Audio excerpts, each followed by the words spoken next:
Hi there, friends, beautiful humans. Thank you so much for joining back in. And today I am on day 8. So I have made it all the way past a week. And I am seriously feeling amazing. My energy levels are up. My skin is clearing and it's feeling so much better. I think the greatest thing is that I have energy. And the kind of bizarre thing about that, and what I want to talk about today, is my journey of cutting out coffee. Woo! Right? Today's video is going to be about cutting out coffee and why, and my experience and how I feel. So I personally was drinking about 2 Americanos a day. Let's say 2. Some days would just be 1 in the morning. My routine was that I would wake up, have my morning routine, do some journaling, and then go get an iced Americano with oat milk and cinnamon and nutmeg and stevia. And that was my favorite thing to do. Like, I loved it. I loved the coffee shop across the street from me and the people that worked there. I just loved connecting with them. So it was a pretty emotional and ritualistic thing for me. And it was really a tough decision to cut out coffee. Where actually I have tried doing this in the past, and I cut it out, and then after a week I was like, you know what? I'm not seeing any changes. I'm fine. Coffee isn't the problem. So I'd go straight back to my coffee. So I now see this. I was in denial. And that's okay. I'm totally loving myself through it, and I'm totally having compassion for myself because I know how important that was to me. You know, I see the people that it brought me and connected me with. It brought joy to me as I walked down the street and drank it, and the flavor was so delicious. And I know it was a pleasure and a sensory enhancement for me.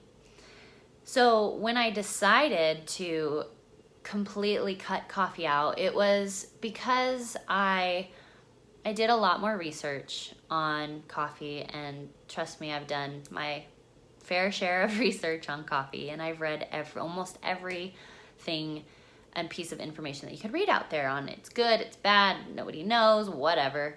And so it was one article that really landed for me.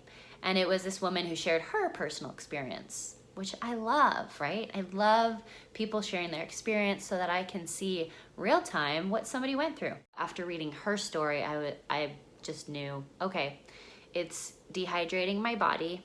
I know that for sure.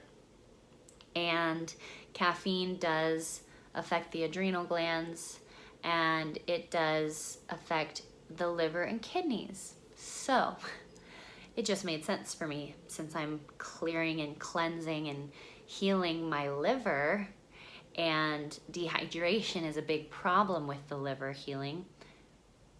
I decided, okay, it's time to cut out coffee. So I will give you my experience and my feedback from cutting out coffee.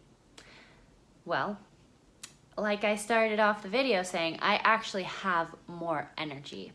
So I know that my energy that came from the coffee before was almost anxious energy, and I haven't really felt that since cutting out coffee. So my energy is just natural and sustainable, and I really enjoy that. And I don't have headaches. I did go through a detox period around day 3 where I had a headache, and I could totally tell, oh, this is the coffee, coffee detox coming in here. So it was a short little, okay, get through that. But now I feel great and no headaches. I'm drinking juice and water and I feel great. And I haven't really been craving coffee. And I believe the reason why I haven't been craving coffee is because I have reintroduced another, let's say, habitual process. Starting my morning off with celery juice first thing in the morning helps me be like, okay, my body actually is getting all the minerals and salts and everything that it needs. And so I don't even crave the coffee, even when I smell it, because the smell for me was really big too. The smell is just a beautiful smell and I just enjoy it, but I don't have to drink it. So what I've done now is I have matcha green tea. It's all organic, 100% ground tea powder from Japan. That iced beverage that I so desire and love, I do the matcha tea. And so this is how I do it. I heat the water, I take a little bowl, I put a teaspoon of matcha in, and then you whisk it with a special little whisk, and then I pour it into my coffee mug with just a little stevia powder that I've shown you before that I put in my dandelion tea as well. And I put ice and a little bit of either hemp milk or coconut almond milk. And that's my delicious drink, and I love it. And the matcha green leaf has a lot of great benefits and healing. So it hasn't affected me like the coffee yet. So that's where I'm at. And if down the road I find that, oops, you know what, the matcha's dehydrating me too, or the matcha's not good for me or whatever, then I'll assess that then. But for now, I know that cutting out the coffee has been huge and has been such a positive, good thing that I've done for my health and for my healing. And I really feel like there's moisture coming back in my skin. It's not as dry. And I still do the dandelion tea as well. Here is how I drink my coffee now. It's not coffee, it's dandy blend. Hot water, dandy blend, cinnamon,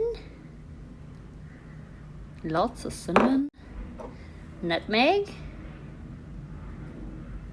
and just a dash of natural organic stevia, nothing else added. Yum, yum, yum. And it's delicious. So I also want to just share with you that if you have a food or a beverage that you're just in love with and it's really hard to cut out of your diet, really find the connection to why. Why are you so attached to that thing? Because like I said earlier, I found my why. It's because it brought me connection. And I love that, and it was joy for me. So it wasn't necessarily the coffee, it was what was behind it. So I invite you to look anywhere in your life that you're a little resistant to taking something out of your life that you know just isn't supporting your health, especially if you're trying to heal from one of these chronic illnesses. If you're trying to heal skin, you know, there is a physical representation that your body's off balance and it needs healing. And there's certain foods that we must take out because we just keep feeding this virus or this whatever bacteria is in our body. So whatever it is that you have, if it is bad enough to where it is controlling a small part of your life, ask yourself, what is the risk, or what is taking this food out of my life? Why am I so attached to this? Okay, so that's my video for today, day 8. just letting you know how my journey's going, and that I am 8 days without coffee. I am 8 days juicing celery juice every single morning, taking herbal tinctures, drinking herbal teas, and eating a plant-based diet with no eggs, no canola oil, no dairy, no gluten, and no canola oil or rancid oils. Those are the worst. All right, well, thank you so much for joining and watching this video. Again, I so appreciate you. And I'm here to share the message and to share my journey with you. So it means a lot to me to have this platform, to be able to share this with the world, and to be witnessed, and to support those who might need the teachings or the lessons or the tools that I have to share. Thank you so much, and may your healing journey be filled with ease and grace.